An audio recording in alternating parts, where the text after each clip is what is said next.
Good evening, ఎలా ఉన్నారు? బాగున్నారండి? ఈరోజు చక్కగా చికెన్ తెచ్చారండి. వర్షం పడతా ఉంది. మమ్మీ ఈరోజు చికెన్ తీసుకొస్తాం, మమ్మీ ఫ్రై చేయమని అడిగాడు బాబు. చక్కగా ఇదిగోండి కూర తీసుకొచ్చి ఇచ్చాడు. ఉప్పు పసుపు కారం వేసి చక్కగా మంచిగా కలిపి రెడీగా పెట్టించానండి.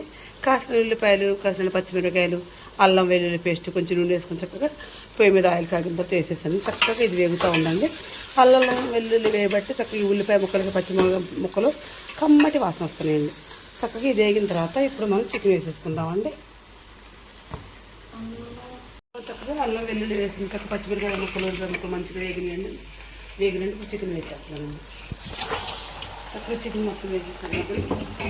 ఇప్పుడు చక్కగా తిని మంచిగా చక్కగా మొత్తం ఉల్లిపాయ ముక్కలు పచ్చిమిరపకాయ ముక్కలు అన్నీ కలిసేటట్టుగా చక్కగా ఈ విధంగా మంచిగా కలవ తిప్పుకోవాలండి.